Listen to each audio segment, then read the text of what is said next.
பிரித்தானியாவில் தமது கனவு இல்லத்தை புதுப்பிக்க தொடங்கிய ஒரு தம்பதிக்கு தரைக்கு அடியில் மறைந்திருந்த ஒரு பிரம்மாண்டமான ரகசியம் வெளிச்சத்துக்கு வந்துள்ளது. ஒரு சிறிய கதவை திறந்தவர்களுக்கு வீட்டின் பெறுமதியை ஒரே நாளில் 70,000 பவுண்டுகள் அதிகரிக்க செய்துள்ளது. பிரித்தானியாவின் ஷெஃபீல்டு பகுதியைச் சேர்ந்த 34 வயதுடைய சோஃபி லேண்ட் மற்றும் அவரது கணவர் மேத்யூ கடந்த 2025ஆம் ஆண்டு டிசம்பரில் ஒரு பழைய வீட்டை 3,75,000 பவுண்டுகளுக்கு கொள்வனவு செய்தனர். சுமார் 20 ஆண்டுகளுக்கு முன்னர் 2 தனித்தனி தட்டுக்களாக பிரிக்கப்பட்டிருந்த இந்த வீட்டை மீண்டும் ஒரு பெரிய வீடாக மாற்ற அவர்கள் திட்டமிட்டனர்.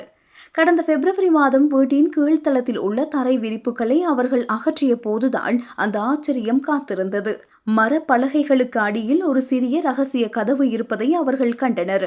ஆரம்பத்தில் அது வெறும் நீர்க்குழாய்களுக்கான இடம் என்று நினைத்த சோஃபி வீட்டின் பின்பக்கத்தின் அடியில் ஒரு ஜன்னல் அடைக்கப்பட்டிருப்பதை ஏற்கனவே கவனித்திருந்தார். சந்தேகமடைந்த தம்பதி ஒரு கடப்பாறை கொண்டு அந்த ரகசிய கதவை உடைத்து திறந்து பார்த்தபோது அங்கே 23 சதுர மீட்டர் பரப்பளவும் 2 மீட்டர் உயரமும் கொண்ட ஒரு பிரம்மாண்டமான அடித்தளம் இருப்பதைக் கண்டு திகைத்து போயினர். வீட்டை வாங்கும் போது நடத்தப்பட்ட ஆய்வுகளில் கூட இந்த ரகசிய அறை பற்றிய எந்த தகவலும் இருக்கவில்லை.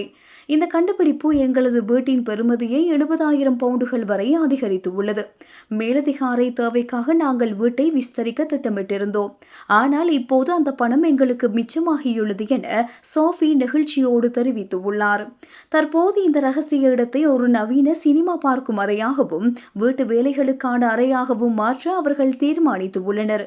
இன்னும் சுவாரஸ்யமாக சமையலறை அலுமாரிக்குள் இருந்து இந்த நிலக்கீழ் அறைக்கு செல்வதற்கு ஒரு ரகசிய சறுக்கு பாதையொன்றையும் அமைக்க சோஃபி திட்டமிட்டுள்ளார்.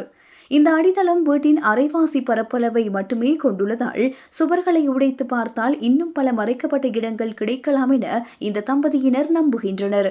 தற்போது தமது 2 பிள்ளைகளோடு ஒரு பகுதியில் வசித்துக் கொண்டே இந்த அதிர்ஷ்ட வீட்டை புதுப்பிக்கும் பணிகளில் அவர்கள் மும்முரமாக ஈடுபட்டு வருகின்றனர்.